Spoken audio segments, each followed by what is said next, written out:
ball gets in, another wide open three. Pierre Cardin. Defers to Booker for the long range. Phoenix. Phoenix Suns, and you know we up next. Yeah, we working for that championship ring. We the Valley, it ain't nothing but a thing. Phoenix.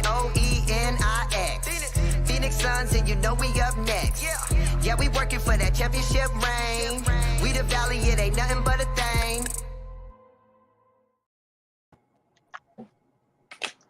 Welcome, everybody, to the Aussie Suns Fans podcast. I am your host, Gavin, and, of course, we're joined by everybody's favourite piece of shit, Boyd. How you going, Boyd? Unreal, mate. Unreal. And even after that fucking show up yesterday, I'm still fucking good because we're fucking getting more W's than we are L's, mate. So I'm going pretty good. We love it. We love it. And today we have a special guest all the way from Suns Twitter, Mr. Andrew Leesus. Andrew, thank you for joining us, mate. How are you doing?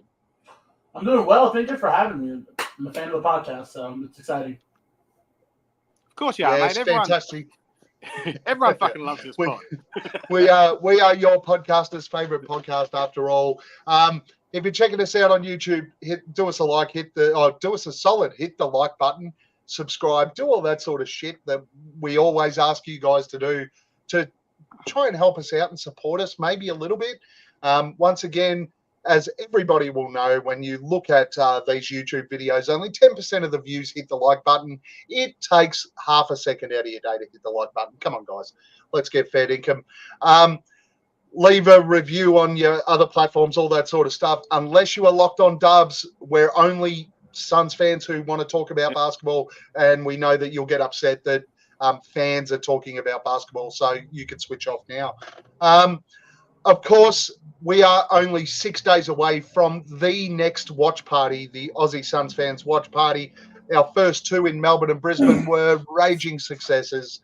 And this next week on Saturday, we will be kicking another one off in Sydney at the Sporting Globe on Kings Wharf. Boyd and myself will be there. We'll have lots of giveaways courtesy of the Phoenix Suns organisation, and we're pretty excited about it. So make sure if you're in Sydney or you can get to Sydney or whatever the case is, we're calling Sydney out because Melbourne and Brisbane were fucking amazing events. So we're calling Sydney out to make this one just as good. Otherwise, you're going to cop a spray on next week's pod. Boyd, any comments on the watch parties? Yeah, man. Just on the Facebook event, it hasn't been as popular as the previous couple, but I'm hoping that they come home strong. We've got some flyers up there down in Sydney. So, but yeah, I mean, like Gavin and I are flying in from interstate to fucking host this event and hook you guys up with some free merch. So fucking get along and bring a mate. Excellent. We're going to do this a little bit differently. So Mr. Leesus here can join us for about half an hour. So what we normally do when we have a guest on from the US and from anywhere else, we get them to ask some questions of us as Aussie fans because generally they don't know the answers to those sorts of things. It can be about how we become Suns fans. It can be about Australia in general, if you like. We don't really care because that's what we do here on the pod. Normally we do it a little bit later, but because Mr. Leesus only has half an hour or so, we're going to kick it off right at the start with that. So, Andrew, shoot away, mate. Do you have any questions for us in regards to our Suns fandom or Australia in general? Yeah, no, I mean, first of all, let's just start off with the basic one. Like, how did you both become like Suns fans? I'm curious. Boyd, you can go first. Mate, yeah, 92, Charles Barkley versus Shane Hill for the Boomers at the Olympics. Charles Barkley was fucking barking at him up and down the court, and I fucking latched on to him. Knew fuck all about basketball. Now, I've said it before on the pod. I thought MVP was most violent player because we just associated it with the fact that they were, having a bit of a Barney. And yeah, then I jumped on the Suns because he was, I think he was shortly after around that time traded there, and obviously the 92-93 finals against the Bulls. It was just a perfect storm. So yeah, I jumped on them ever since, mate. And obviously sparse coverage here in Australia, but it's gotten a bit better now. And still plugging away. Now doing this podcast with that fucking piece of shit in Melbourne, Gavin. Yeah, for me it was similar down here. Basically, in the early or late '80s, early '90s, the NBA took off. The Michael Jordan effect, and probably the back end of Magic and Larry. We didn't get to see much basketball down here. We had a 1-hour show on Saturday mornings called NBA Action that gave us the weekly top 10, all that sort of stuff, and then a condensed highlights game that sort of went for an hour as well. It was I watched one of those games, and it was a Suns versus Seattle playoff game, and I saw Kevin Johnson playing the game, and just from that moment he dominated the game and decided to follow the Suns because everybody else down here followed the Lakers, the Bulls, the Celtics, and to a lesser extent the Knicks, and I didn't want to follow everyone else, so I got on board with the Suns, and got on board with the Suns. 1 year later, we made the NBA Finals, or 2 years later, we made the NBA Finals because Chuck came across. We've been riding the ups and downs ever since then, and still don't have that damn fucking title that we all desperately so want. Leesus, how did you become a Suns fan, man? You're only a young pup, aren't you? Yeah, I was born here in Phoenix, and when I got into sports, my dad wasn't a crazy Suns fan. My dad actually comes from Mexico, so he wasn't into the Arizona sports thing or anything like that. So I literally became an American football fan. I rooted for the Packers, who are in Wisconsin, who's not even close to Arizona. And then I started learning more about sports and just what are these teams? And then as I was growing up, that's when the Lakers and Suns had that rivalry with Kobe and Nash and Amari and Marion. And my cousin actually at the time was from LA, and he was staying with us. So he was a big time Kobe fan. So when those playoff matches would happen, it's I'm rooting for the Suns because I'm a Suns fan, but it was also that extra all right, I want to beat him because he's a Lakers fan, and you want to have the bragging rights. So as a kid, that just kind of maybe become a Suns fan, and then the Nash teams just made me fall in love with the game, honestly. Yeah, just to get it up your cousin, pretty much. Yeah, pretty much, yeah. Fuck yeah. I remember once he was wearing a Kobe Bryant jersey, and we were playing basketball, and it was a week after it happened, and I clotheslined him the way Raja Bell did in the playoff game, and I got in trouble for it, but I just thought it was funny. I was I got to get him back, and I hated the Lakers. I hated Kobe because of it, but it really did make me become a diehard Suns fan. Yeah, fuck the Lakers. It's now before your next question, do you prefer we call you Andrew or Leesus? Whatever you guys prefer, it doesn't matter to me, honestly. Okay, cool. It was more what you preferred, so we're good. We'll probably jump between one or the other. Yeah, okay. And good. we might even end up just calling you Andy because we're Australian. That's what we do. We just shorten stuff. Yeah. No, that's fine. Any other questions you have for us? Yeah, I have a question for you because I saw first of all the picture with Booker. That's awesome. Was this your first time amazing. In Phoenix, in Arizona? No. So I've actually been over every year for the last 3 years. Really? When we had the 64-win season, myself and Nate, who is generally on the podcast with us but couldn't make it, he's traveling for work. We booked all the accommodation and tickets and everything because we were on the 64-win season and thought, screw it, we're coming over for the NBA Finals. Let's get in early. And basically 10 days of that was non-refundable. So that was the first time I'd been to Phoenix. So instead of watching the Suns in the NBA Finals, which I should have been, but unfortunately COVID and Luka gave us the business that year. We spent the time over there meeting up with as many people as we could. We went to a couple of one WNBA game. We should have gone to it too, but we were out at a bar somewhere. Went over there, still did the 10 days, enjoyed that. Then I was over for work during the playoffs last year in Atlanta and decided to take a detour. So I flew over And shout out to our man, So Says Jay, who hooked me up with a playoff ticket to Game 5 against the Clippers. So got over there for the series closing game against the That's Clippers awesome. and Yeah. got to watch that, which was cool. And then, of course, was over there again a couple of weeks ago, which was amazing. And I will be back in May when we're playing in the NBA Finals. Sounds like a plan, man. So you have both fucking rubbed shoulders with D Book, and I'm the stupid cunt who hasn't. Yeah, pretty fucking much. fucking Yeah, he's a cool guy. Fuck with Book. Absolutely. And he was amazing when I bumped into him out there after the Miami game, I think it was. He was more than happy to have a quick chat and take a photo. And I was really surprised because I thought he might have told me to get stuffed. But no, he took the time, took the photo. Really cool dude. To be honest, I think if you're over there, Boyd, and you did the same thing that I did, he'd tell you to get stuffed. There's no way he'd take the time to spend with you. Hey, you forgot to mention that Book actually asked you to put your clothes back on before you took the photo. When that was a reasonable request. he had to do that too. After. I thought he was just being a dick with me. Yeah. No, he did. No, he did that to me too. Which I thought it was a reasonable request, but look, ultimately I got the photo with Book.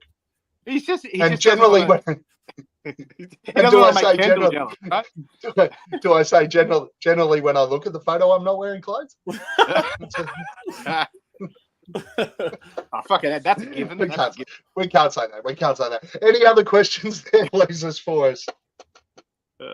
Yeah, is it difficult for you and obviously just with the time difference? Like, what time is it locally usually? Because obviously here in Arizona it's usually like 7 p.m. when it's a home game, 8 p.m. So it's right in the evening. What time is it for you guys? Like usually around game time? So generally, it's we're pretty lucky, especially with the West Coast games. So the West Coast games are generally between the earliest start to be 11 a.m. and the latest start to be 2 p.m. So particularly when you get to the weekend, if we get a 1 or 2 p.m. game on a Saturday or Sunday afternoon, it's crack some beers and watch the basketball, and we're done by sort of 4 or 5 p.m., which is great. Yeah, I kind of fuck with that. I remember during the COVID, when they were in the bubble, a lot of the games were just obviously they were in the bubble. Like they would start around like 2 p.m., or noon, like Arizona time. And it's just kind of nice not having to wait till 7, 8 p.m. till like have to watch the game. And then by the time the game's over, it's 10 p.m. You got to go to bed. You're just like tired. Yeah. Especially if you lose, you're annoyed. You feel like you wasted the night. You're like, I waited all day for the game. That happened with me yesterday, man. I was watching. We'll get into it right now, but I was watching the game. I was having fun. Never felt like we were gonna lose. The game ended. I was just sitting there like, what the fuck? Like, what was that about? Yeah. I don't think you're on your own there. That was during COVID. That was tough because the games on the East Coast, the early games are generally sort of 8 or 9 a.m. starts, which can be a little bit tougher because especially during the week, it's the start of your workday and you're generally pretty busy. Most of us as Aussie Suns fans, I know, we actually get to watch the games because we get to the afternoon, and even if we're working, we can have it to the side and you're still watching the game, even though you're working. But as everyone knows, when you're in the office and you're working, it's the morning that's busy. So the East Coast games this week is a perfect example, is a much tougher watch for us this week. Yeah. Yeah, that's fucked. That's fucked. But at least we're not fucking on the East Coast. Like, Flex used to have to fucking watch a game, and he'd be up at like fucking 2 a.m. in the morning doing his after game shit and trying to fucking imagine that. You'd be fucking nah. I don't mind it. Yeah, as long as you got a work from home job and you've got a good your employers are flexible and you can sort of make your own schedule. It works out well. You're right, Jake. I've never visited Iowa, and I'm in no rush to. Iowa's a shithole, Jake. Yeah. Iowa is a nobody's going there. Alrighty. So you good? You got no other questions there, Lizus? No, I'm good. If I have any more questions, I'll DM them to you after the show. Damn straight. We're more than happy to answer them in our mailbag segment, which will be later on in this show. So this week's games, we had a 4-game stretch this week, gentlemen, since our last pod. Against Indiana in Phoenix, a 117 to 110 win. Against Chicago at home, a 115 to 113 win. Against Dallas, an amazing win. Like, let's be honest, it was Christmas Day revenge, and it was fucking glorious. And the little bitch bitched his ass off, and I really enjoyed watching that. A 132 to 109 win. And then, of course, the shambles that was yesterday. A 131 to 133 loss. How did you see the week there? Well, let's go with the guest, Lizas. How did you see the week? Like, I kind of like, we can start at the beginning of the week. Like, obviously, like, there's always been progress with this team, and that's what we're looking for is consistent progress. And even like the Bulls game when they were down 20, I wasn't too upset about that. I was like, okay, it's a back-to-back. It kind of just happens sometimes. The Bulls, the Bulls obviously are a pretty mediocre team, but they do have some scores. Kobe White, they can just get hot one night and beat you. I thought them coming back that night showed a lot, just about like the kind of guts that they had, because really they had won 5 in a row. They could have just nobody would have been mad at them for losing that game. A back-to-back, you've already won 5 in a row. You came back against the Kings. They showed a lot of heart that game. I was really impressed by that. Obviously, the KD game winner. And then the Dallas game was fucking awesome. I think we all agree with that. I was actually courtside for the Christmas game. So, Luka looking at the crowd felt a little personal a little bit.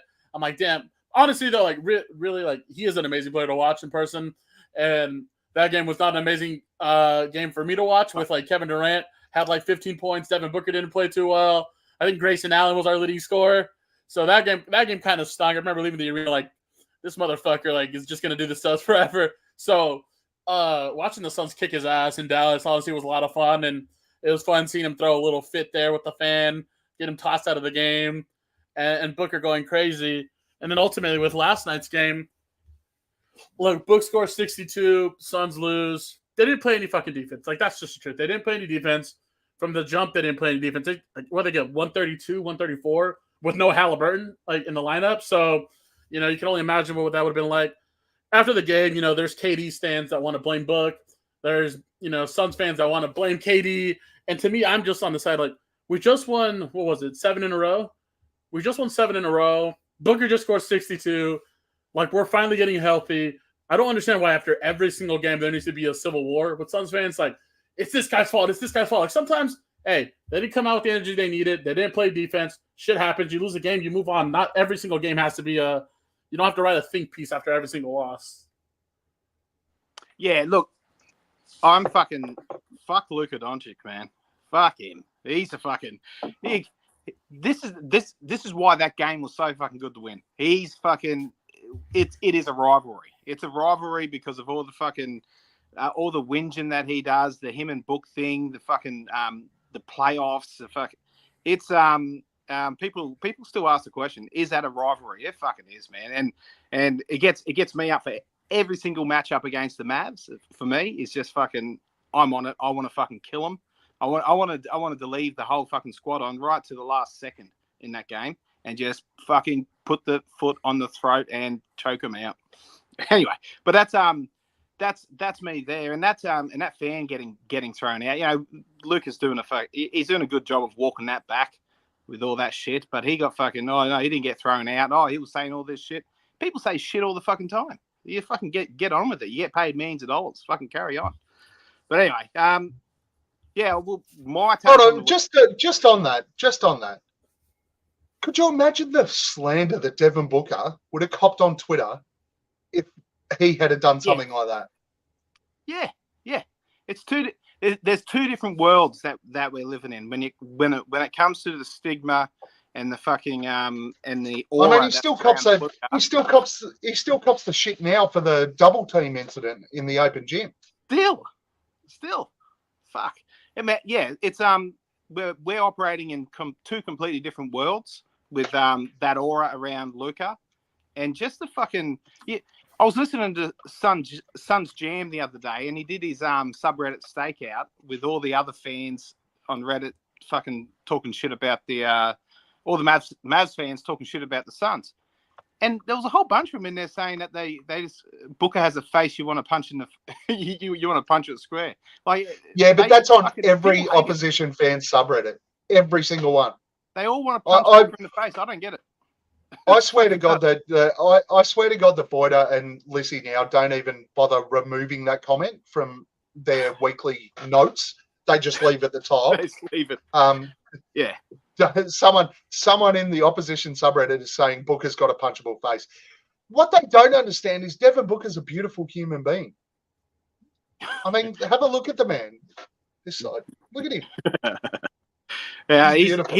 he looks good in that photo because of the piece of shit sitting next to him. Really. Well, really. That's probably unreasonable, I would have thought. But anyway. Look, amazing week, a 7-game win streak, which was fantastic. I'll touch on Dallas quickly, although we spoke about it. The things that came out of the Dallas game were Luka looked really dangerous in that first half. Now, Josh Okogie copped some grief, but he was very good on Luka in that second half. So we all know that when Luka starts to struggle, the mysterious ankle injury comes out, which happened in the second half. He had to go and get his ankle re-strapped, and he had to have a fan thrown out of the game. And the Suns' defense, second half defense in that game, was the expectation and the baseline, and they need to maintain that. And Lisa's mentioned it. Against Indy, we didn't have that baseline. It felt like they were just sort of going, okay, we won the games over the last 7 that we needed to create that momentum. Today's maybe not as important. But there was one major issue in the Indiana game. One major issue. And that issue was Natalie Sago. Get the fuck off the court. Do not ref ever again. This has nothing to do with anything, but you are a fucking terrible referee. And how a team can go through an entire last quarter without a foul called is an absolute shambles. Now, I saw somebody write on Twitter, like, no, I'm a Suns fan, and that last one on Booker wasn't a foul. He hit him on the elbow and then the other arm. It's contact. It's a foul. And Howard's saying 0 free throws in the fourth. No, Howard, there was 0 fouls in the fourth. 0. Yeah, that's just crazy. How can you play an entire quarter if this is a team that this was something else I saw, and I can't remember who wrote it, so sorry, I'm not going to give the credits right now, but this is a team that 2 nights before gave up 16 free throws to Giannis in the last quarter. Yeah. But didn't foul anyone on the Suns in the last quarter. And they were playing physical. They were playing physical too. They were fucking. They were swamping us. They were fucking double teaming and getting right up in our grill. It's just like the NBA try and fucking say that they don't try and skew games to make them more, watchable or whatever. But fuck, man, that's a hell of a coincidence. If there's none of that going. And the secondary issue that came out of that game is we spoke about it a lot in the off season, and I know personally I've spoken about it doesn't matter who starts games, it matters who finishes games. Do not ever put fucking Eric Gordon in the clutch again. Why did he not fucking shoot that? He did not shoot an open shot. The not shooting the open shot I'm okay with, because the dude was ice cold in that last quarter. But if you watch that last play, he did not defend anything. The first one, the Siakam offensive rebound, he walked past Eric Gordon. All he had to do was put his fucking arms out and box out. Yeah. Then when he didn't do that, he didn't push across and play a defensive role on Obi Toppin. Obi Toppin was the closest there. Book and Durant were under the basket. All he had to do was shift 3 steps, and he could have been a person that stood in front of Obi Toppin, but he didn't do it. Defensively, massive liability when it comes to the clutch, and we need to move that on. That's where we know that ultimately the ball's going to Booker, Beal, or Durant in those situations. It is never, ever going to be Eric Gordon. So take the dude off the floor and put a defender in.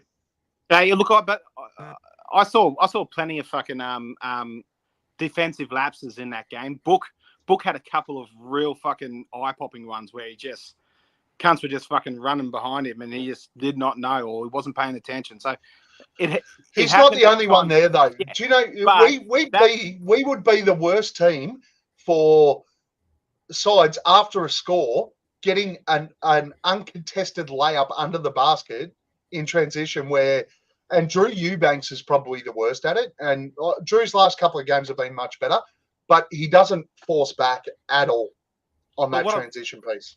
What I'm saying is that for me, that shot not being taken when you are a 3-point specialist and you have fucking miles of space, and you're a fucking pro too. You're brought in for this.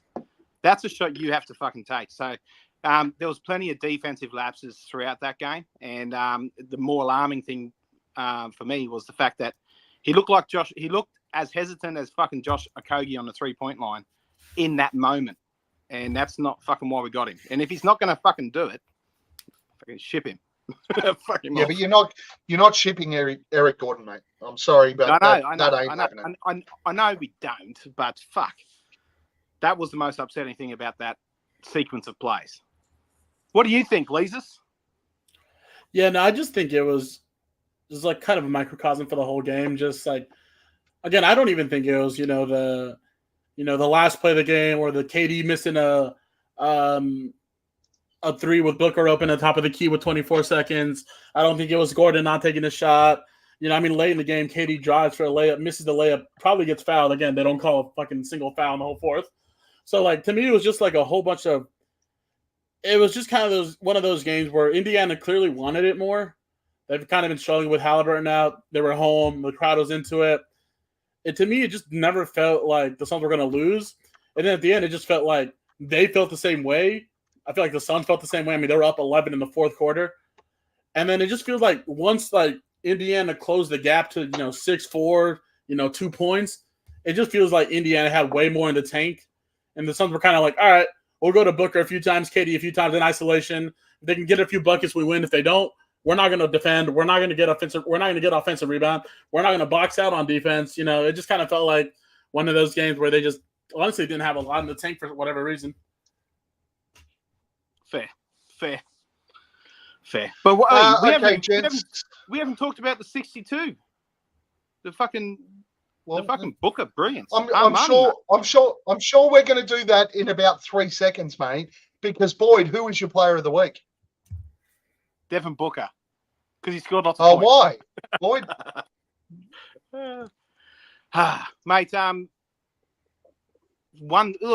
for a series of 3 days there, I thought fucking KD was so fucking white hot leading up to this week of play that he was going to keep on taking out my player of the week. Like, I didn't think he could. I thought he was just in such a fucking purple patch that he was just unstoppable. And then it just fucking the tides turn, and then you see fucking Booker does it. Yeah, and we've seen this from Book, earlier in the season when he's taking control of fucking the first quarter. But 29 points in that first quarter? Yeah, 29, and he probably should have had 31, but KBD, and even though Eubanks scored at the end, KBD didn't pass the ball back to him, and I had flashbacks to Jimmy Fredette. Fredette, yeah, fuck yes, Jimmy fucking Fredette. Yeah, blocked his. Was it a 60 piece that night? Yeah, I think Booker had 58 that night. 50? No, I think 59. Yeah, 59, and Fredette took like a last minute 3 or something like that when he should have just given the ball back. Okay, that's what talk about something really quick. I just want to bring something up because that kind of reminded me because the Suns lost that game, and then obviously they lose last night. One thing I think is so corny, just in Twitter in general, is like even the other night when the Suns beat up bad on the Mavs, I feel like they didn't even talk. Like I feel like Suns fans collectively didn't talk as much shit. Like I personally didn't really talk shit like that against the Mavs or Luka. And the Luka fans now, they're at this point where like they feel like everything's about them. And last night I just saw a lot of stuff that was like oh, it's so funny. Like Luka always one-ups Booker. He couldn't let him have anything. It's like, Did we forget 2 fucking nights ago when Luka, obviously he's never going to try to defend Booker, but he dropped 46 in his fucking house, so much to the point to where he has to be bitching to an official, hey, can you get this guy out of the game? He's hurting my feelings because I can't do anything against the Suns. Like, they're not playing against each other. If Luka had 73 against the Suns and Booker scored 62 and they lost, then okay, yeah, Luka won up them. What the fuck does Luka scoring 73 against the Hawks have to do when 2 nights ago who only had 8 players in their rotation, and one of them is Trae Young. Yeah, exactly. So it's like couldn't defend a castle surrounded by a castle, surrounded by a moat with fucking guards on the roof. Exactly. And 73 is 73, no matter who you get it against. But at the same time, like, they can't just be like, oh shit, Luka scored 73. It's awesome. They have this like weird infatuation with Booker that, like, I mean, even if the Suns had won, they would have said like, oh, 62 or 65 and those Suns win, but Luka scored more. It's like, we just watched them 2 days ago and Booker kicked his ass and he was the best player on the court. Yeah, I had a couple of mates out here who are Mavs fans and Luka fans who messaged me on that day and went, oh, yeah, did you see? Book scored 62, but Luka showed him up. And I went, yeah, look, you can talk all the shit you like about that, but let's just go back 2 days ago when we wiped your asses off the floor. And the only answer they ever have is, do you remember the playoffs from 2 years ago? Yes. Hey, it's a perfect storm of Luka fans are fuckwits and Maverick fans are also fuckwits. So you put them 2 things together, and you have. Well, in saying that, there's a lot of Suns fans that are fuckwits too. All you have to do is watch Suns Twitter when we lose. Yes. Oh fuck yes. Sorry, guys, but it's just funny too. If you notice, Luka fans, they always got all the numbers and all the stats, and Mavs fans do too. Until you ask them a simple question like, "Hey, man, I know you got all the stats. Like, what's Luka averaging in the finals in his career?" And they don't have an answer for you. Yeah, so it's interesting the way that works. Do you know one of my favorite tweets that I saw basically after that game in the last 24 hours? Because, look. Book did it with the little piece of paper with the 70. Yeah. And then Embiid did it. And then Luka, like, guys, I mean, Will Chamberlain did it because he scored 100. I don't understand the piece of paper thing. But anyway, one of my favorite photos was the comparison of Booker's photo with the 70 and then Luka's photo with the 73. Book's photo is him holding a piece of paper that says 70 with his entire team around him. Because Book gives a fuck about whether or not it's a team game. And then Luka's 73 by himself. There was a bit more to that. There was a commentary around it. The comments that Book made, as opposed to what the comment that Luka made. Didn't he make some sort of self-centered comment around my teammates love it when I have success, or something like that, to that effect? Well, it's and Luka, Book said, of course. Yeah, and Book said something like, my team helped me get this type thing. It's all about. So yeah, I think it was more that the photo of who's around is incidental. You would think, but yeah, he's a fucking. No, he's got the whole team there. Lisa, who was your player of the week? I mean, I think it has to be Book. Obviously the even going back to last week, he follows that 52 up with the Pelicans, and he doesn't have the best game against the Bulls, but then he comes back against the Mavs, 46. I mean, 62. Like, and I do want to give a shout out though to KD, just the fact that we do have one of the best players of all time on our team, and there's not a lot of players that are as great as he is that will be like, yeah, I'll just watch this guy take 14 shots in the first quarter. I'll defer to him. Because KD, listen, one-on-one, there's not many people better ever in the history of the game than Kevin Durant. So for him to be like, hey, I really do this. That's why I do get upset when the KD stands start going crazy on Book at Twitter, because it's like, why do you think Kevin Durant wanted to come to Phoenix? It's not like Booker went to Brooklyn, right? It's like Kevin Durant asked to be traded to Phoenix because he specifically wanted to play with Booker because he knows the type of player that he is. And at the end of the day, Kevin Durant knows that for the Suns to win the finals, Kevin Durant's going to be Kevin Durant no matter what. Booker has to get to another level to be that second or, 1B guy to his 1A. If they're going to win the finals. And KD knows that. KD doesn't think like, oh shit, we lost we lost a late January game to the Pacers. Like, our season's fucking over. Like, he's thinking about a championship. He's thinking about June. He's thinking about the finals. And yeah, Booker needs to be, even better. And Booker can get to that level. Because look we've seen Kevin Durant prove it in the playoffs. We've seen him prove it in the finals. Whether some people question, just because he's on those Warriors teams. But we've seen him be a killer forever. We need Booker to go to that next level. And obviously, we all get tired of the elimination game jokes. But it's a thing. It's honestly, it's becoming a thing at this point. And, one easy way for Booker to shut it up is to go on another playoff run like he did last year. And when we do get to those elimination games, go crazy. Like, be the same Devin Booker you are the other 95% of the time. Yeah. It's only a certain amount of times that has to happen in a row before you get fucking that title. And no, and ultimately, KD deferred.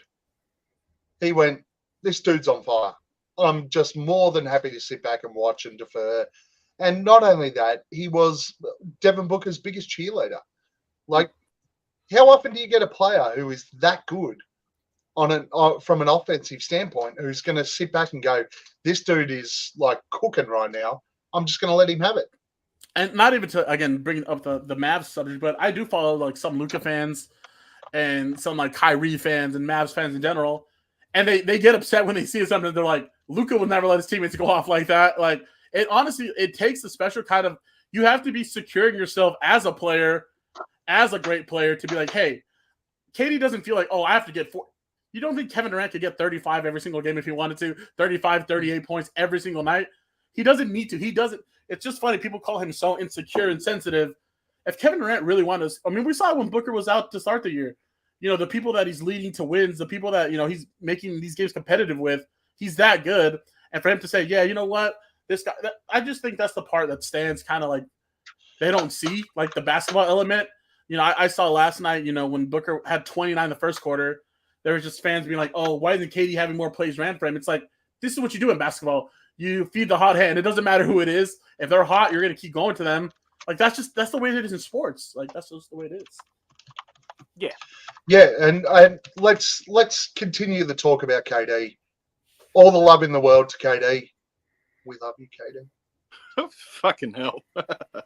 Congratulations on another All-Star appearance as a starter. On the West All-Stars this year. Fantastic to see that he got the votes. So we got KD there. We spoke about this last week. Do we still think that Grayson Allen's going to get there in the 3-point contest? And do we think Book's a walk-up start for a West Reserve spot? Please. Yeah, obviously, like, I'm biased, but I think Booker should be there. But honestly, there is some competition, obviously, with Steph Curry not being voted as starter, De'Aaron Fox having a really good season. Like, there's a lot of talented guards in the West, but you just can't tell me that Devin Booker is not one of the best players in the league, and obviously one of the best guards in the West. Like, he needs to be there. I hope Grayson gets to the 3-point shootout. And again, like you guys said, shout out to KD for being named the starter, which is crazy because, earlier in the year, I was being told by some people that, the Suns lost the trade by a mile, KD's washed, this and that. And now, he's starting the All-Star game again. Like, he's that great of a player. Shout out to him. Booker needs to get there, too. Booker needs to be an All-Star. And yeah, what do you think? Yeah, the fucking All-Star process is a fucking farce. It's bullshit. It's yeah, I think Book should be a starter, and like you, Lisa, so I'm fucking biased. Whoa! Hold on. Yes, as Suns fans, we think he should be a starter. I'm sorry, but Book's not ahead of SGA or Luka this year based on what's come out. No, he's not. Yes, he is. SGA is in the MVP conversation. I love Book, but Book, to be fair, Book's also missed a good amount of time this year too. Like, you have to reward those guys. Like, you have to reward SGA, you have to reward Luka. Hey, hang on. Look at what SGA is fucking doing that with. Look at the offensive fucking firepower that he's got on that team with him. Hold on. We as Suns fans, hold on. A week ago, you told me that we are the greatest offensive power in the NBA with what we've got. We are. Okay, and now you're saying that SGA's got all the offensive power in the world. No, SGA is undoubtedly having a better season than Booker right now. you're not listening. You've got a whole team fucking built around SGA scoring in that. We've got 3 fiddles to fucking divvy this up between. Plus, on the exceptional on the the off night, you get Grayson going for fucking 30. We have less fucking shots to go around on this team than fucking they do, and he's still doing. Was it 27? What did it bump up to? It was 26.9 or something like that. And then after that 62 or 64 point game, I think it's over 27 now. I'm gonna be honest, Boyd's kind of winning me over right now. And I did check, like I talked about the games missed. SGA's at 44, Book's at 36, so that's not really a huge difference. Like it's 8 games. It's 8 games out of what 44. Yeah. So like yeah. I mean, it is a good amount, but it's a significant difference. But I kind of get Boyd's point where, I mean, obviously it's apples to oranges, but I mean, Shea is like, I mean, he is great. I mean, 31 points on 54% shooting, but he is only shooting 33% from 3. So you kind of do think about, like, if Booker was the number 1, like the way SGA is, obviously not taking anything away from SGA. I'm actually absolutely not mad that he's an all-star. I don't think he's a better player than Booker, but I think I'm actually madder that Luka is in front of Book. SGA for me is a laydown. He should be the number 1 right now. What upsets me is the process, like Boyd said, is because remember. I agree with that. Early in Booker's career, it was he has the numbers, but he's not winning, and then he started winning, and it's like he doesn't have the numbers. So like now he's kind of in between. The Suns are obviously a lot better when he's in there. I mean, 28 points a game, 60-something% true shooting. I mean, he just dropped 62. It's like, what does he need to be considered consensus all-star? Because it feels like Luka's in 20, like he's consensus. I'm going to go back 1 week, and I'll tell you why Devin Booker isn't in the mix there. And it's the fault of Phoenix Suns fans, because we are complacent and we don't vote. And then the first release comes out, and Book's not even in the top 10. Then all of a sudden, after the second release, Book is. Why? Because Suns fans get outraged, so they start voting. Why don't you vote from the fucking start? Yeah, I'll take some of that blame because I took a Twitter break since Christmas, so I wasn't tweeting any of the ballots. Like I could have been spamming the ballots for people to vote. But yeah, I mean, it obviously is a combination of fan voting, coaches, players. To me, like I'm just kind of curious, like, and again, coaches is only the bench. Okay, so it's fan, media, player. Okay, yeah. So Book was 8th in the fan voting, 5th in player voting, and 5th in coaches voting, for the guard spots. So he was behind SGA, Luka, Steph, and Anthony Edwards. Was he behind Fox? No, he was in front of Fox. For the coaches, he was behind Fox overall, but in front of Fox for the players and the media. Does like fan voting for the starters? Does the fan voting do like most of it, or like 50% of it? It's something like 50%, and then they weighed it, and Book came out. So he was basically equal 5th overall. Okay. And he was equal with Fox, and somebody else. But ultimately, the fan vote, Suns fans let Book down. They didn't vote enough. Correct. He was definitely behind on the player and media votes as well. Now, over the course of the first half of the season, SGA, I think, is a laydown. Luka, okay, he puts up big numbers, but and I guess he's probably ahead because the Mavs are ahead of the Suns in the record. That wouldn't help Book. It just won't. Simple as that. And Edwards the same. And Edwards is in front because Minnesota's the number 1 ranked team in the West. And they have to put somebody in there. It's as simple as that. I think it's interesting, though, too. Like, we talked about how when Booker, when the Suns weren't winning as much, they're like, oh, yeah, Booker can't, he can't be an all-star. They don't win as much. But obviously, Luka has, better stats than Edwards because he just does more. He has a higher usage rate. Like, his offense is centered around him. But if you think about Ant, like he's been really fucking good this year, and the Wolves are the 2nd seed in the West, and like there's not even a consideration for him over Luka. Like that's just kind of crazy to me too. Like again, for so many years I've been told like winning really matters when it comes to being an all-star. Winning, like you have to have the stats, but you have to win. And then unless it's Luka, then it's like he's just penciled in there for the next 10 years, like no matter what they do. And look, listening to national media this year, which is the first time I've ever heard it. Like I listened to what's the Windhorse pod? The Windhorse pod. Yeah, I know. No, it's whatever. All of those guys had Booker in as straight up. You see Bill Simmons, he's talking about Booker being in. Everybody on TNT except Charles Barkley. So fuck you, Charles Barkley, had Devin Booker. I think Book's an absolute walk-up start for one of the additional spots. Now, how they base it is 2 guards and a wild card is effectively how it's going to be there. And Edwards is going to get one of the guard spots. Book will get one of the guard spots, and Steph will get one of the guard spots. That's the other 3. The challenge, I guess, and you mentioned him, Lizas, is De'Aaron Fox. Yeah. Like Fox is really good. Like, obviously they're not having the team success they had last year. And a lot of their losses are really close. Like, my only thing is, like, yeah, Fox should be there. I don't know. It's tough, but I mean, obviously we know center. You know, DeAndre Ayton's probably going to be there. No, I'm sorry. That's probably that's too soon. That's too soon. My bad. Maybe DeAndre Ayton's not making it this year. This, without being cut off forever from Phoenix Suns fandom,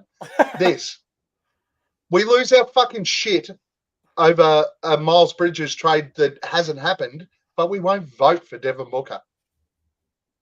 Yeah. I don't fucking lose sleep over the fucking All-Star thing. It's like I said before, it's a farce. I mean, no, but it's not a farce. It's a farce to us as fans who sit there and watch. Like, for me, I go back to when Kobe had a Achilles injury, and he was voted the number 1 fucking guard in the West. So, number 1, NBA, if you don't play him, you've already changed all your fucking awards. If you don't play a minimum amount of games, Ja Morant should not be in the votes at all. He played 3 games. You shouldn't even be able to vote for that motherfucker. And that's what happened when Kobe did his Achilles. He was the number 1 voted guard. He couldn't even play in the game. Yeah. Take him out of the ballot. And I honestly wish they put so much, emphasis on wanting the regular season to matter because so many fans just don't care anymore. I almost just wish, obviously, like, don't take him out of All-Star consideration, but if there's so many requirements for MVP, for first team All-NBA, for everything, in terms of games played, why isn't there a requirement? Like, I'm just throwing shit out there, but, like, how about, like, a win requirement or, a seeding requirement to be an All-Star starter? Because at that point, look, then you actually... Games played to be an All-Star. Yeah. If they've got games played to be an MVP, a 6-man, a Rookie of the Year, has to be a games played for an All-Star. And fact of the matter is, if let's say Ja got voted top 2 and got voted as an All-Star starting guard, he's going to pick up a massive bonus in his contract for being a starting All-Star when he's played 3 games.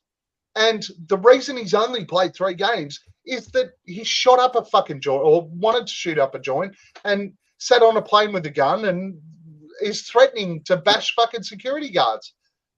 That's why he missed 25 games. Why the hell should that guy receive an extra $2.5 million? It's Devin Booker. Devin Booker will have bonuses in his contract to be an All-Star starter. And he's not going to get that opportunity because fans don't vote for him like they do Ja.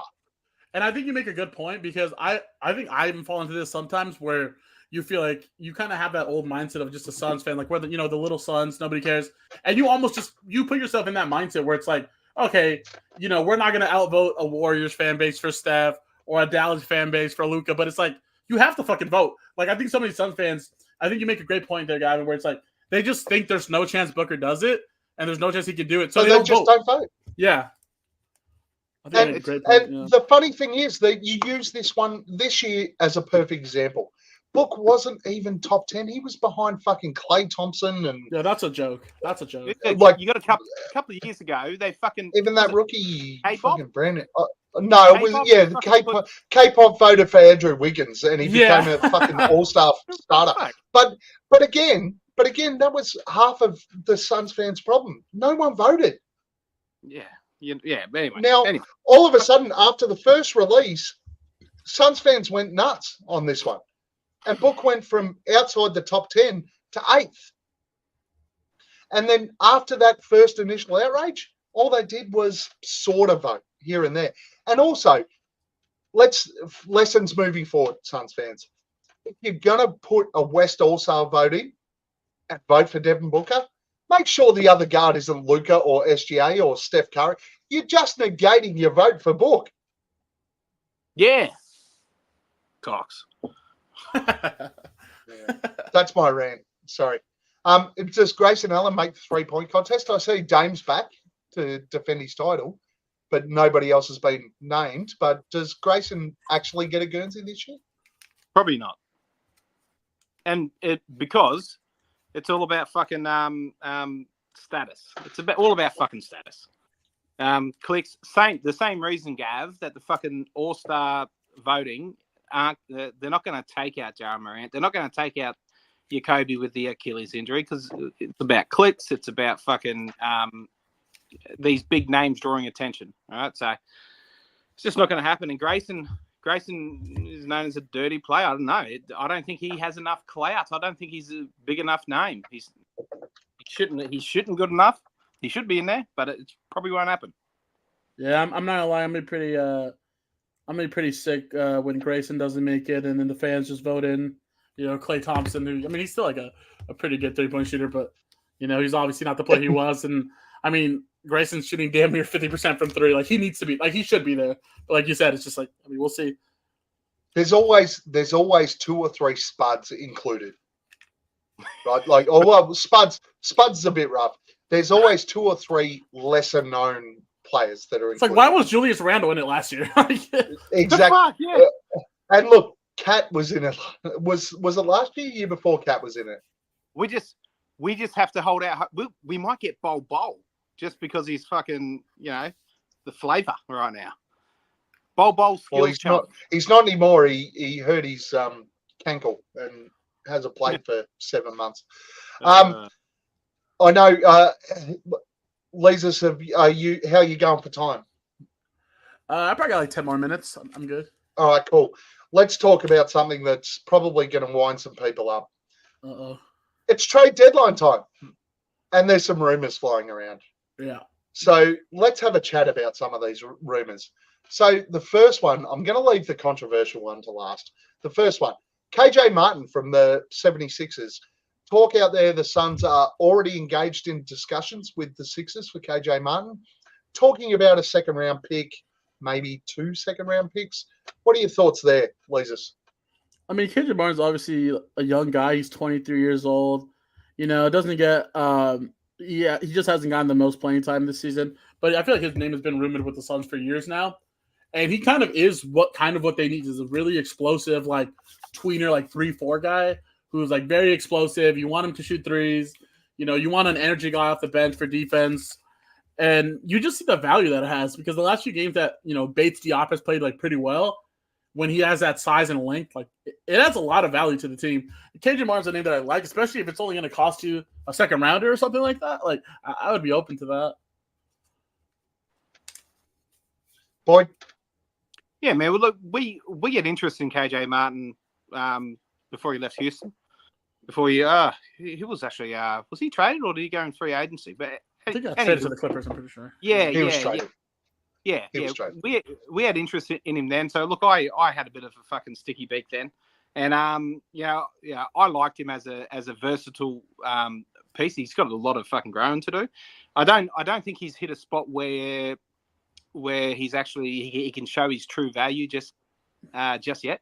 I think he could do that with us. I'm a fan of that move. It's just who do we fuck off the roster spot for mine? I wouldn't mind if it was 1 or 2 fucking of our shitty fucking 2nd-round picks to get him. We don't need to. KJ Martin will fit in the trade exception. We could do that with 2nd rounders and use one of the trade exceptions and just cut someone. That's what I'm saying. My only issue with it is who do we cut from the roster to get? Oh, there's fucking plenty. Is it Bol? Do we lose that? Well, Bol I'd like to cut Bol, but you know that I don't have the love for Bol. But in saying that, no, he wouldn't be my first choice for cutting. My first, if we're bringing in a wing, I'd be looking at some of those guys that are the wing type positions. But I think if we picked up a KJ Martin just for draft picks and a trade exception, I think there's another trade in the works. Yeah, cool. Which may and I think it's potentially 2 for 1, which opens a roster spot. Yeah, nice. But I think if that isn't the case, what I'm saying is, look, I still think that a 3 for 2. I still think that the work that we done in the off season, I still think Utah's a fucking lights out shooter. I still think KBD is a versatile. I think I'm out on Utah. I was in on them. Hey, right now we all are, but in the very essence of who they are as a player, I think it's there. I think it's a slump, and I think that there could be a moment where it comes back. He's not going to get the minutes to change that now. He's a complete defensive liability. And he just isn't hitting shots. He isn't hitting shots. So for mine, it's probably a Utah. I agree. Or a Jordan Goodwin. Second one, Jashawn Tate. Yeah, he's got same. He's got about 7 mil on the books, hasn't he?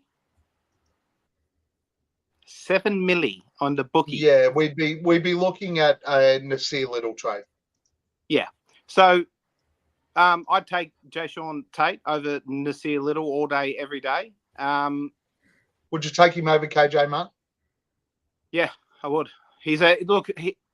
Ultimately he's a more polished piece. He's a more NBA ready, like a rotation minute ready player than what KJ is. So, yeah, look, definitely I'd take Jashawn Tate. But, yeah, has that even been rumoured? I haven't even heard that one. Yeah, I've heard.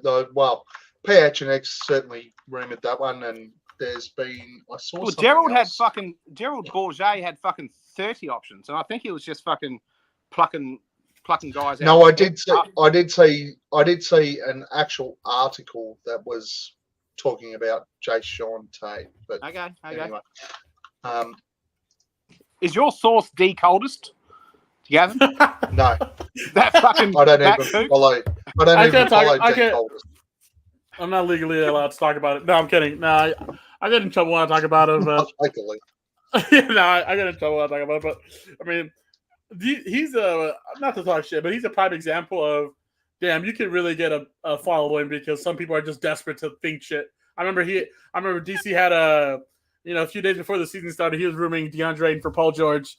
So I'll just leave that at that. If that's what you want to trust, that's fine. But I think I'll stick with some of the other guys personally. And James Harden. Oh yeah, that was James Harden too. Yeah, both of them. It was like, oh yeah, James Harden was certainly coming. Yeah. Anyway, before we get distracted on that, Royce O'Neal, boy. Now Royce O'Neal is. I know a lot of Suns fans are really, really keen on the Royce O'Neal trade. It's a lot trickier. We're sort of going 3 for 1 plus picks, and it needs to be specific players. I think Royce O'Neal's kind of out of reach. Yeah, look, here's the thing with Royce O'Neal. Sure, he's actually slumping a bit right now. I think I'd stay the course with Nasir Little over Royce as a future piece, and also as someone that we know, puts in effort. Like Royce O'Neal is again, he's just going to be a band-aid fix, and with his slump recently, who knows what we're going to see? It's a bit risque for me. And you're right, Gav. It's a few pieces rather than it's a little bit too much of a shake-up for something that's not. There's an additional element of trickiness to Royce O'Neal. I do want to talk about him as just a player, though. With Royce, like I probably like him more than most people do. But I want to give a shout out to RB_311. He's a Suns fan. He posted this stat, and it just kind of highlighted Royce O'Neal before, when he was in Brooklyn with KD before he got hurt, and then after. since KD left, he's been at 7.7 points, 4.9 rebounds, 3.1 assists, 1.3 stocks, and then he's shooting 37% from the field, 35% from three, and 39% on wide open threes. But when he was with KD, before that injury, he was averaging 9.4 points, 4.9 rebounds, 4.1 assists, 1.6 stocks, shooting 42% on threes, and then 45% on wide open threes, which we know that, right? Whether it's Yuta, Kogi, Allen, It's all these guys. to Utah. Yeah, Utah was doing the opposite. And I just think Royce O'Neal is one of those guys that he played with those Utah teams. You remember, but that were just super gritty under the coach's name. The Utah coach's name. He's in Atlanta now. I forgot his name. Quinn Snyder. Yeah, Quinn Snyder. He was one of those really gritty guys. I remember him matching up with Booker a lot, and like Booker would still kick his ass, but like he would fight hard. And I just know that Royce is kind of one of those guys that when the big game comes along and the playoffs come along, like he's gonna take the shots. He's not scared of the moments. Like he's not one of those guys that's gonna shy away. Yeah, he's not gonna pass it back to KD when he's wide open and KD's covered. Like, yeah. I'm more interested in bringing in someone who can a bit dog defense, which we know Royce can do, but maybe he's lost a little bit of that. I do think it's important to remember context, though, and like, yeah, obviously, in a perfect world, we want all of our athletes to always just give a damn and try their best. But I mean, I remember watching games when KD and the Nets were on that win streak last year before he got traded, and Royce O'Neal was playing defense. He was hitting shots. Like, he looked good. It's just harder when like you don't have anything to play for. You're kind of a mediocre team. The spacing isn't there. You don't have the number one guys, the Kyries, the KDs to get the attention off you. I think he's one of those guys that really would benefit from a change of scenery to just like a middle of the pack kind of bad team to a team that has these offensive superstars where you tell them, all right, all you have to do, play defense, be competitive, and take the wide open fucking three. Just take the shots. Like, they're not always going to fall, but don't be afraid to take them. Yeah, no, agree with that. I'm going to bring up a name, and I didn't read all of the articles, but I haven't heard this dude's name this season. But we talked a lot about him in previous seasons, and I just don't think he's getting the burn in OKC that he should be getting. And I think still think he's a perfect fit for the Phoenix Suns. Why aren't we calling OKC about Kenrich Williams? Oh, fuck, is he still playing? I don't fucking know. I don't know, man. I don't know much about Kenrich Williams. You talk about him, Gav. Well, solid outside shooter, great defender. He fits the current system that we have. But there was a big focus from Suns fans last year about the potential of Kenrich Williams coming in. And that was a couple of years he's ago, not getting the burn. Well, 2 years ago and last year. This year, not so much. But I think the opportunity's there, and it's probably as cheap as we could potentially get him. His contract is smaller than Nasir Little's. I think it's kind of worth having a look at. Leases? Yeah, I mean, I do remember that like 2 years ago. I remember, fellow Aussie David Nash, if you guys follow him, he did like a little breakdown on Williams, and I'm like, yeah, this guy's like really perfect for what the Suns need. And I haven't heard his name thrown around like this deadline, but I mean, he's somebody who you think about all the pieces OKC has. They have so many, like they have an embarrassment of riches when it comes to just like shooters, defenders, athletes. Like, you really do think that Kenrich is something that they could, with just all these wings that are just really good, and now Kenrich is kind of on the other side. He's a little older. I think he's 29, right? 28, 29. Like, He's somebody you can get. And again, like I say this all the time when it comes to the Suns, is like, I want adults on the team. They don't necessarily have to be older or younger, but they have to be like those guys that when the game is on the line or it's a stressful time, like they're not just going to lose their shit. You know what I mean? Like, I want adults, and Kenrich strikes me as an adult, as a grown-up. Yeah. Okay, so let's talk about the last one. There's plenty of rumors out there about the discussions with Charlotte for Miles Bridges and Nick Richards.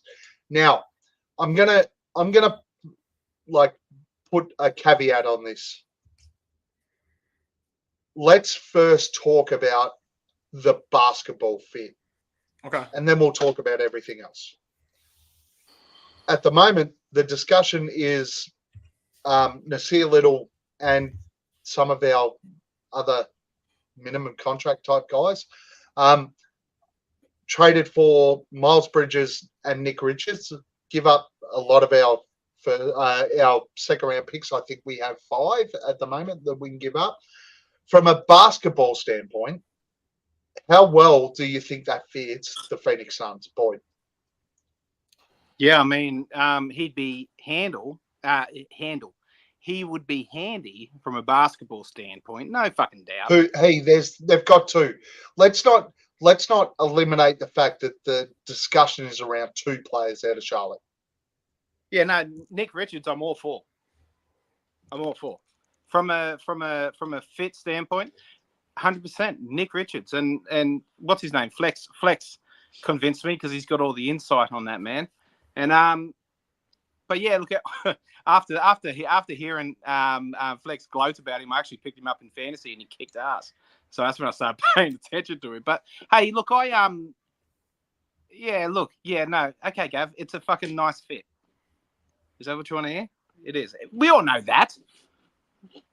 But that's not all of it. So yeah. What do you think, Lises? We'll move to the next piece straight after this, right? Yeah. No, I mean, just talking about Richards, like obviously the last few games, I mean, tonight he had 26, 13, and 4 blocks. He shot 90%. I mean, he's top 20 in the league in blocks, despite not even being in the top 150 in minutes per game. Like, he's a great athlete. He's the kind of guy you need. Like, you guys remember the Bulls game the other night when Eubanks got into it with Drummond, and then he kind of showed you what a really good, like, obviously Eubanks is not the type of that type of player, but when he is feeling it and he is blocking shots and dunking and that, you have that vertical stretch of the game that we haven't really had, because Nurkic really isn't an athlete like that. I think you can space the floor vertically, and like Richards is that kind of guy who's a long athlete. He's gonna block shots, get dunks, get rebounds. Like, to me, like, he's the guy. I know we're about to talk about the other guy. That's the guy I think you got to get. Ultimately, both of the pieces fit. Yeah. We bring in a 4 that can push KD to the 3, and whether we like it or not, he's a walk-up start as a starter on this team. And Richards is the ideal. Who's no? Well, are you knocking Grayson out for fucking Richards? Yes. You know my philosophy, man. I've had the same one for weeks. Grayson Allen would be fucking killer coming off the bench for this team. Also keep in mind that Miles is doing that in a Charlotte outfit that he is a lot more involved in. And there's a certain knack to being a 4th or 5th option. We have fit team. We have 2 of the 3 big 3 on the floor most of the time. Grayson Allen coming off this bench would be an absolute fucking murderer. And what have our bench points been? Horrible. I kind of see that argument you're making, but I kind of make it for Bridges more so in the sense that I like Grayson just on the court with the spacing he provides, with how good of a shooter he is.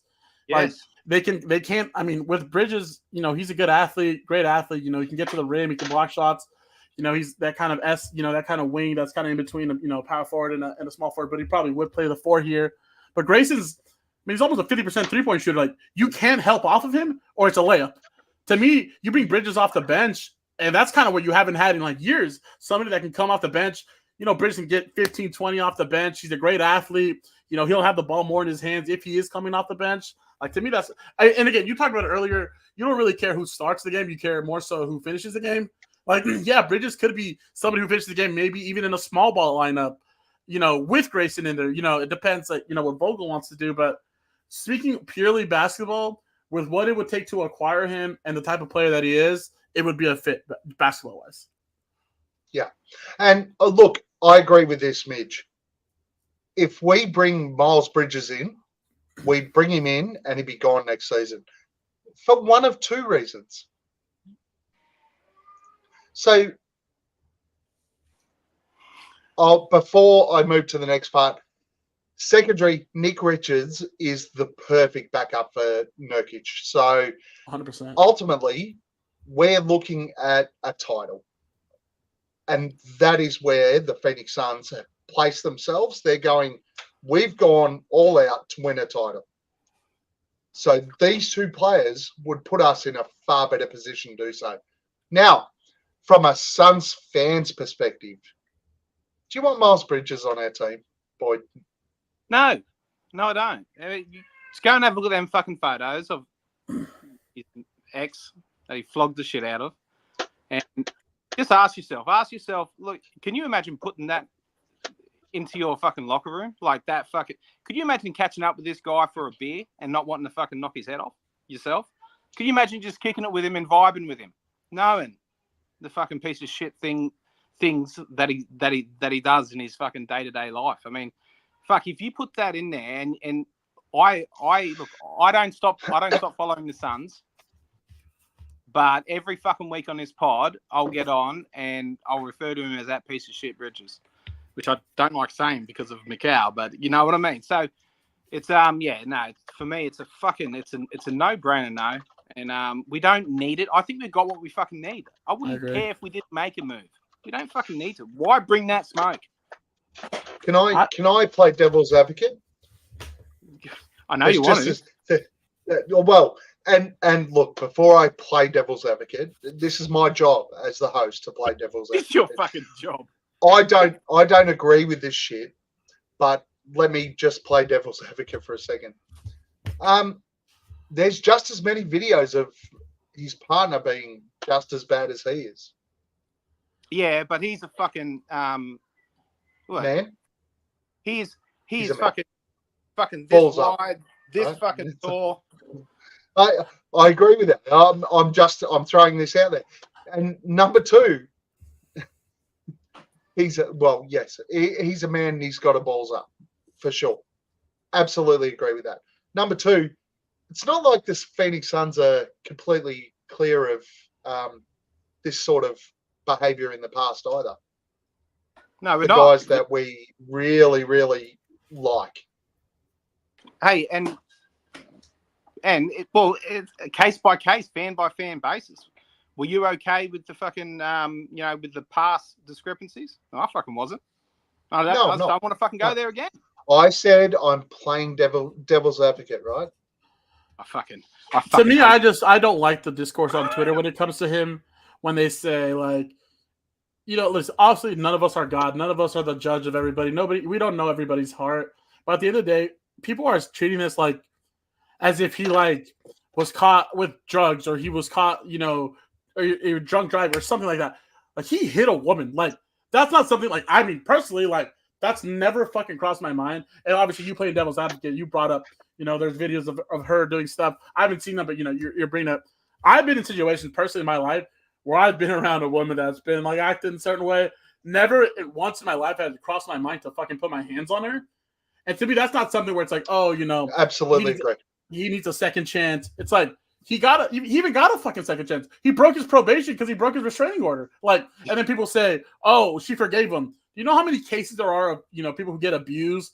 They have this attachment to the person who abuses them. Like, that's not the best indication of she forgave him. It's like he fucking hit a woman. Like you said, he's a piece of shit. I don't need to hear anymore. I'm not perfect. I don't think any of us are. But like, I don't want that shit on my team. And it's like, and let me make it very, very clear. Anyone who lays hands on a woman, I'm more than happy for you to come.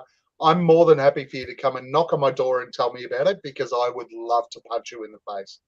And that includes you, Miles Bridges. Oh, here we go.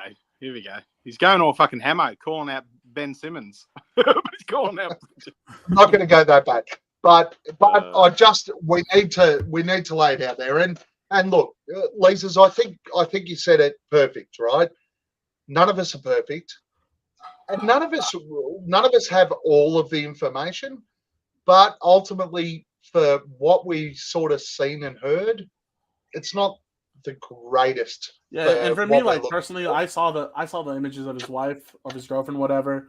I can't get those out of my head and be like, oh shit, he'd be really good for us at the 4, though. Like to me, that's just like I'm being disingenuous. I wouldn't want to just sacrifice my morals because, like, oh, he's good at putting a ball in the fucking hoop. It's one thing to be like us on this pod, Gav. We say a lot of fucking shit verbally, and we type a lot of shit on Twitter. We all do. And look, it's like this comment here. What about on weekends when Boyd identifies as a woman? Like, when you identify as a woman, I'd still punch you. Well, I only identify as a woman when I'm about to get bashed at the pub. And I say, oh, you can't fucking put hands on me, man. That's the only time I do it. I use it to my advantage. But hey, no, but look, and I'll be completely honest with you, Lises. We all talk shit on our social medias. Like, yeah.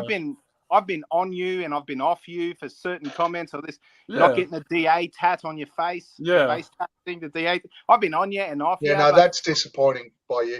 You should have got at the end of the day, what we do online and the shit that we talk on a podcast is completely different to you behind closed doors, fucking making a decision to do something like that. So, you can fucking and to me, like, again, being on me off, like, what's funny is that, like, people that don't talk to me, they also just have a different perception of me. Like, I see a lot of the shit talk. I think a lot of it is funny. Like, I don't take myself too fucking seriously. Like, oh, I'm above being joked about, and again, I am self-aware to the point where, like, I know I've done stupid shit. I've said stupid shit. Some stuff less serious, like the Aiden shit. But then there's shit that I said in the past that is just dumb to say. And I've grown up and I've matured and I'm still maturing. I'm still not perfect. But you talked about John Morant earlier and why he's out. At the end of the day, John Morant, when people say he got a second chance, he actually didn't break any laws when he had the gun in there. He was carrying it legally in Colorado. Like, was it stupid as fuck? Yeah. And that's why he got suspended. But he didn't even break the law. It's like, this guy fucking hit a woman and then he broke his restraining order. Like, what are we doing here? And that's my stance right now. So for anyone who's still made it to here, Miles Bridges should not be even playing in the NBA right now. I agree. Yeah. That's my stance on this. Is he a great fit for the Suns in a basketball sense? Hell yeah. Would I make the trade from a basketball sense? Hell yeah. But the dude shouldn't be playing in the NBA. Yeah. He should be sitting his ass on the fucking couch. A year ago, a year and a half ago, when all the pictures came out, I'm like, this guy should never play in the NBA again, if it's true. And it turned out to be true. I just would feel like the biggest fucking hypocrite ever to be like, oh, now he needs a second chance. Now that it's going to benefit my favorite team. Like, it's just, no, I'm staying by it. Like, I agree with you. He shouldn't even be in the fucking league. Fuck all right, before Leeses has to leave, I have to get this one out. I'm sorry, but you need to be part of this. We have a segment, Leeses, called Who Am I? Okay. You will fill the role as a guest. Boyd, obviously, you will fill the role as Boyd. The chat, it's guest / Boyd. Do you want guy Boyd or girl Boyd? Chat. So, Leeses, you are at a disadvantage because if anybody in the chat guesses and gets it wrong, you have to wait until the end of the next question and everybody else guesses. This is the way it works. If you get it wrong, you have to wait until the end of the following round after the other guesses. Unfortunately, Nate's not here. He can't guess for this one. He's going to miss out. Okay. So, who am I? I was drafted from North Carolina by the Phoenix Suns. You don't have to guess. Remember that. You can pass. I was drafted from North Carolina by the Phoenix Suns. Okay. Boyd, do you want to have a go? I have a guess. I know. All right, go. Kendall Marshall. Wrong and wrong. So you're both back in for hint number 2. Yeah, let's hear it. And the chat's wrong too, but you're both back in for round 2. I was a shooting guard / small forward. Pass. The chat wins. Chat / guest wins. Walter Davis. It was indeed Walter Davis. That's before my time a little bit. Well, the other hints. I thought I had one, the Kendall Marshall thing. I thought the little like trick was going to be saying that you were drafted by the Suns, and most people would think like Cam Johnson, but he was drafted by the Timberwolves technically. So I thought you were trying to get me. I'm like, dang, I think I got it with Kendall Marshall. That's a good one though. The other hints were I am a 6-time NBA All-Star, 2-time All-NBA second team, NBA Rookie of the Year and Olympic gold medalist, My number was retired by the Phoenix Suns in 1994, and I was inducted into the Ring of Honor in 2004. And the final hint was I was known as Sweet D. Yeah. I might have gotten that if your hint was like my name's Walter and the last name starts with a D and ends with an S. I think I probably would have got it. Lizas, thank you very much for joining us. I know you have to crack on and do whatever else it is that you need to do. Thank you for joining us. We had a ball, mate. Thank you. Yeah, no, it was fun. I appreciate you guys having me on, and yeah, just let me know when this episode drops. I'm excited to listen to it again, and you know. Oh, it's already dropped. It's live. Oh, it's live. Yeah, you're right. Okay, that's awesome. Yeah. We leave before we go. Yeah. Before you go to sleep, sorry, midnight there. Yeah. Are there any shout outs or shout ats? Any cunts on Twitter you want to fucking get into? I think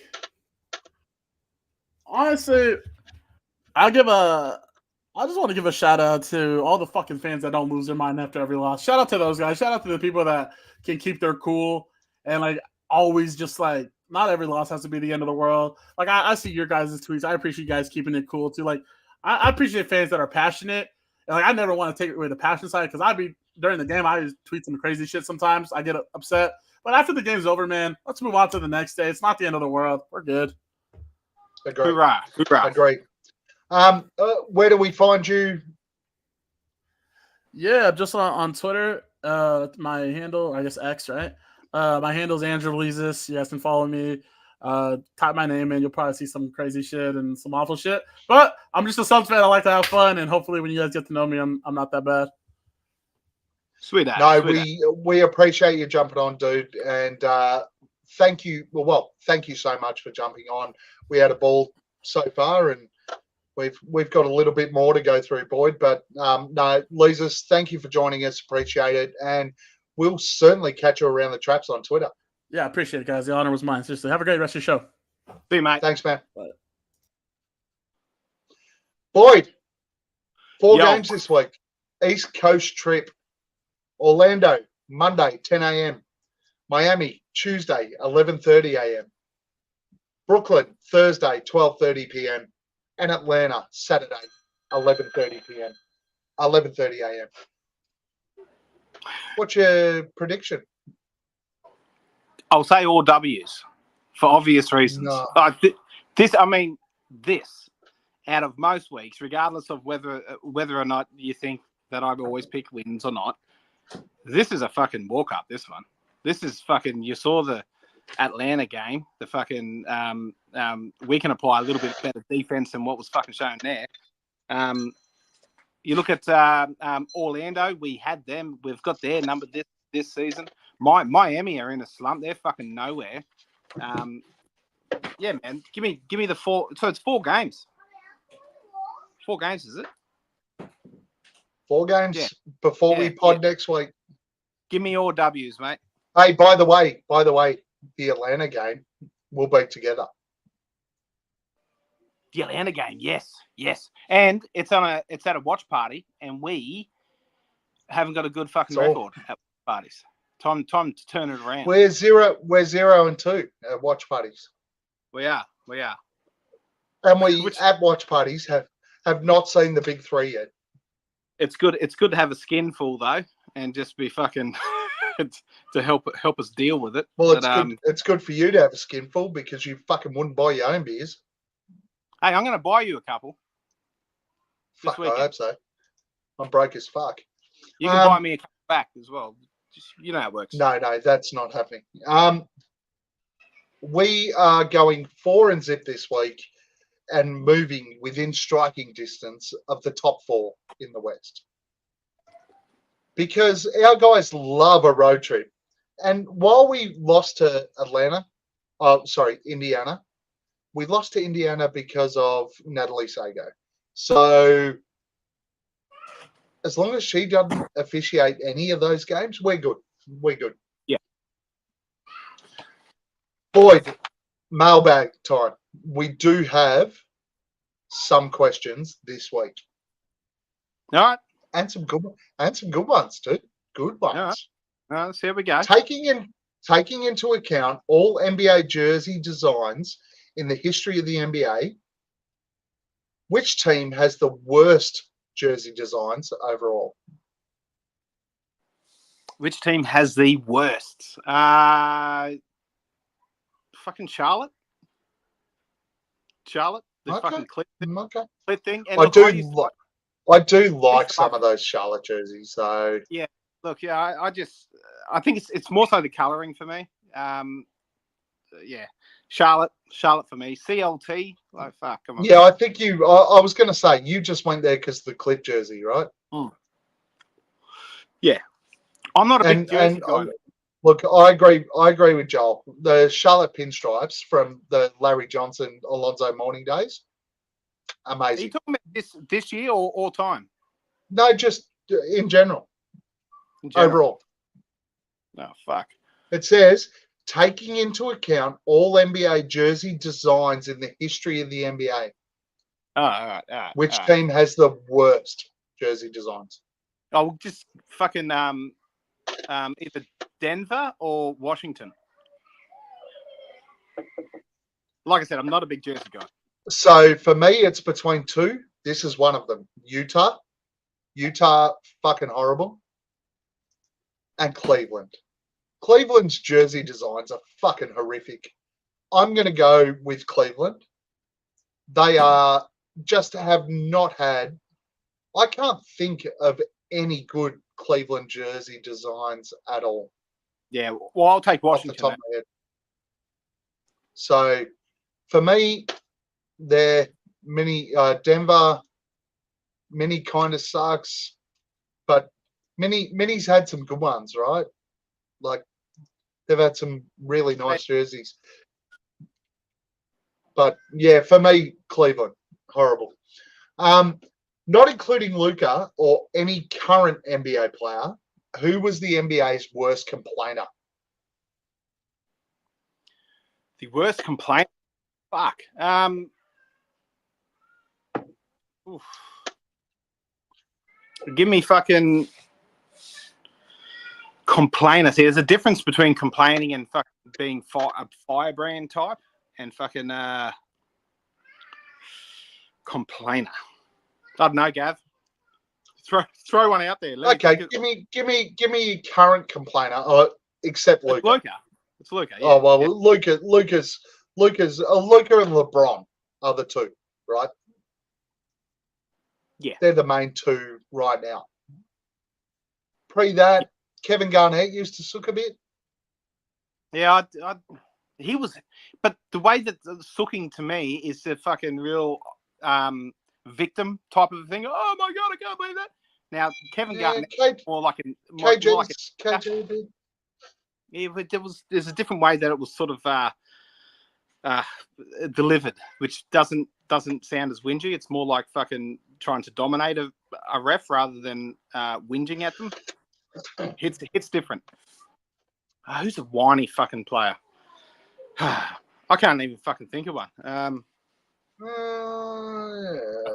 Look, Iverson was good. Whinging. Yeah.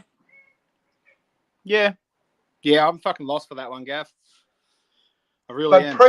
Pre today's day, they didn't really whinge. There's so much of it now, and that's why there's so many current players that sort of overshadow the guys who are fucking who are gone, because it was more fucking pick yourself up and get on with business.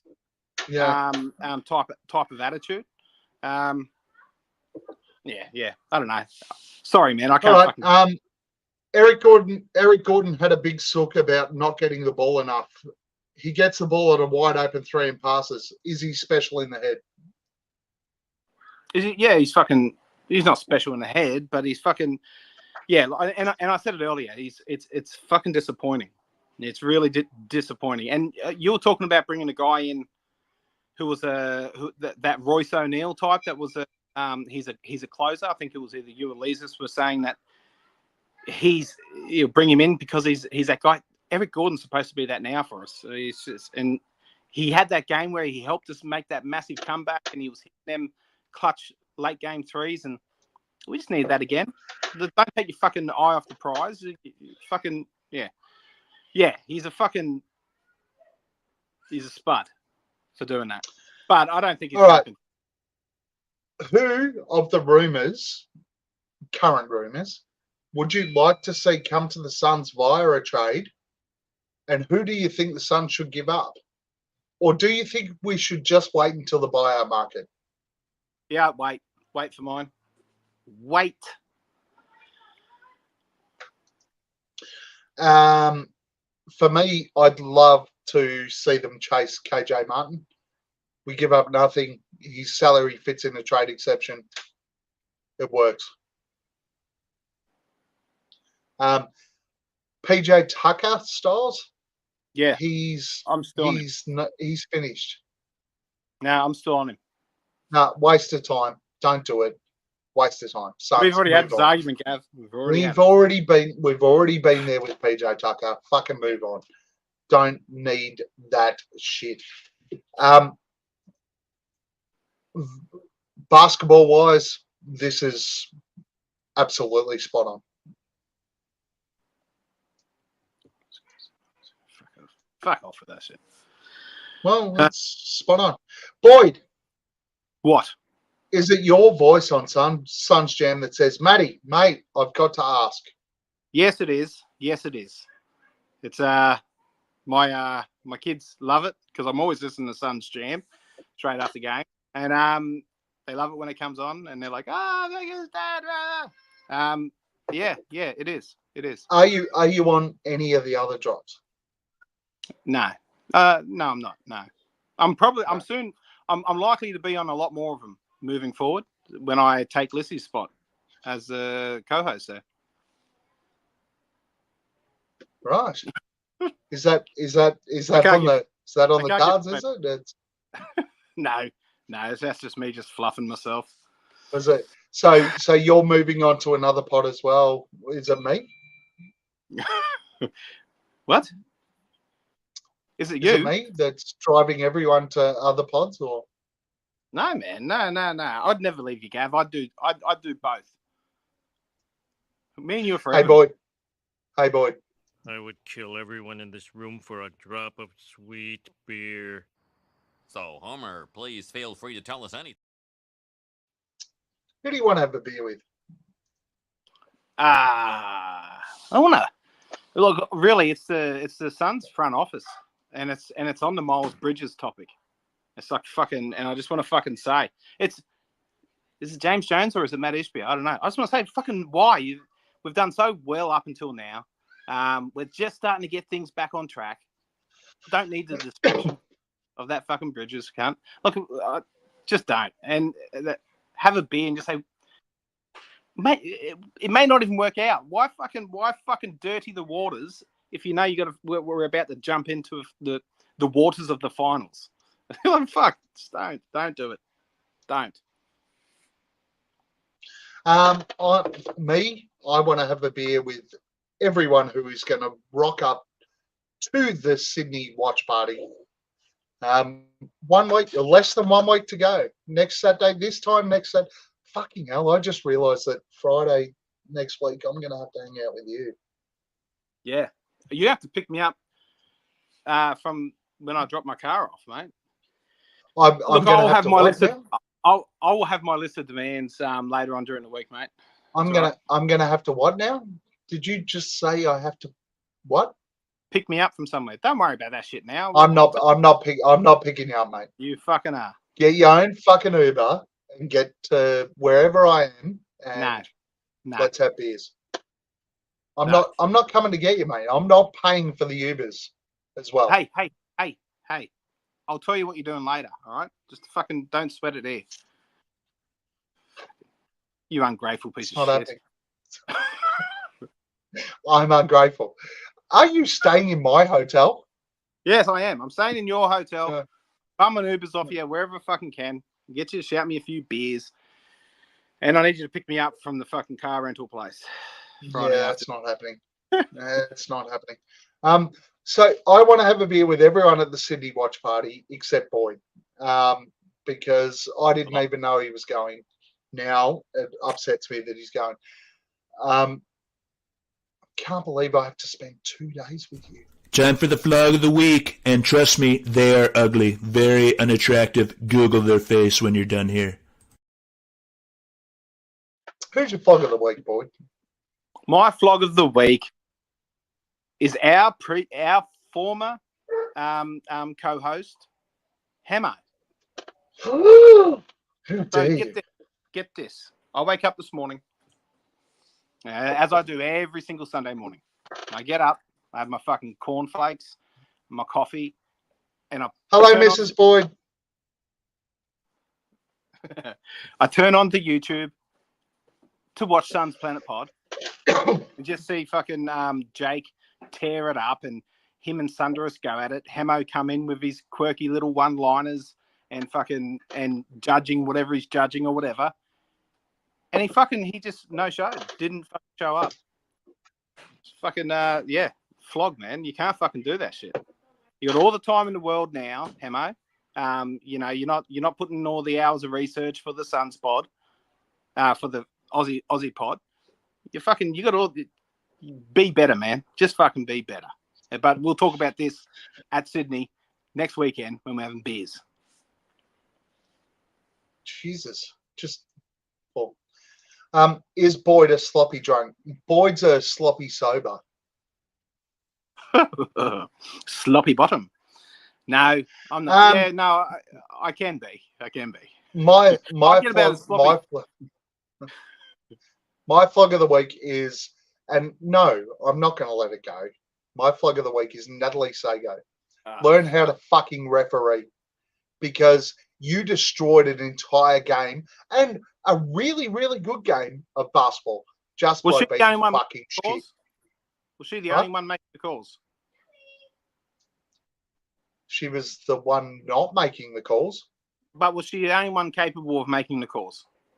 No, others were. Okay, cool. All right. Well, you seem to have a lot of hate for one. Anyway, thank you everyone for joining us at the Aussie Suns Fans podcast. Remember, this week, in 5 days' time, we are running again with the Sydney watch party at Kings Wharf Sporting Globe, starting at 11. Are we getting there? Yeah, 11. We'll get there a little bit earlier, but yeah. 11:30 start to the game. Get along. We're going to take on the Atlanta Hawks. Should be fantastic. We got jerseys, we got bobbleheads, we've got hats, we've got all the fun in the world. So get along. You need to get there early because there's going to be a bit of a lineup to buy me a beer. It's a fucking, so get there early. Get there 40 minutes early if you can.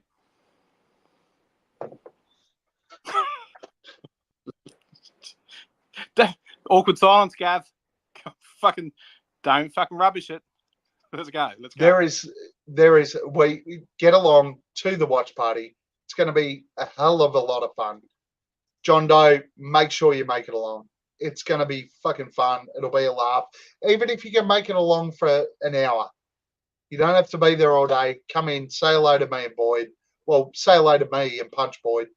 It's going to be a hell of a lot of fun. Make sure you make it along. Boyd, where do we find your last comments? Mate, find me at Buds83 on the Twitter, on the X. Not on the Instagram threads. Yes. Just another Suns fan from Ausland or something like that. But yeah, mystery platform at Fucko. No one's found me yet. What a shock. What a shock that no one's found you on the mystery platform. Follow us at Aussie Suns Fans. Like, subscribe, do the fucking right things. Look after us, hook us up. Thank you so much to Andrew Leesers for joining us today. Looking forward to next Saturday. It's going to be fun. We'll try and go live while we're there and hang some shit on some people, I guess. Yeah. Maybe. Hamo will be there. Boyd will be there. I'll be there. Get along. It's going to be fucking blast. We're going to have a heap of fun. And do you want to know the greatest thing about what we're going to do there? Boyd, when we're there, We're not going to be there to fuck spiders. Nope. As Chris Paul gets in, another wide open three.